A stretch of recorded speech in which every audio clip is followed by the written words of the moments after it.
কিছু কিছু দিন এমন হয় এখানে বৃষ্টি শুরু হলে হতেই থাকে, মানে শুরু হওয়ারও ঠিক নেই আর বন্ধ হওয়ারও ঠিক নেই, হতেই থাকে।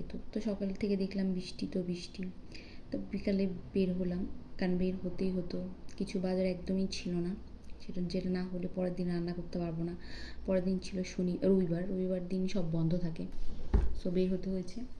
বের হয়ে দেখলাম যে না, বৃষ্টি নামার কোনো মানে বন্ধ হওয়ার কোনো সম্ভাবনাই নেই, চারদিকে অন্ধকার, অথচ 8:30 বাজে এখানে হচ্ছে সূর্য অস্ত যায়, যেখানে 7টা বাজে এত অন্ধকার। তারপর গ্রোসারি শপে গিয়ে ঘুরে ঘুরে দেখলাম কী কী কেনা যায়, ওদের একটু কম জিনিসই কিনবো, যেহেতু আমি একা এসেছি, একা আসলে ক্যারি করাটা খুব কষ্ট, যদিও বাসার কাছেই হচ্ছে সব, তাও যতই হোক বৃষ্টির দিনে রাস্তাঘাটে চলাফেরা একটু কঠিন, তাই অল্প জিনিসই কিনলাম, একদম প্রয়োজনীয় জিনিসগুলোই কিনেছি।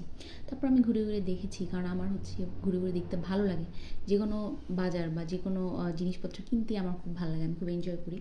আর এখানে সব কিছুই তো খুব গোছানো থাকে, ওরকমভাবে খুঁজতে হয় না। তো দিন বাসায় চলে আসলাম, একটু একটু বৃষ্টি কমেছিল, তো এভাবে করেই দিন যাচ্ছে।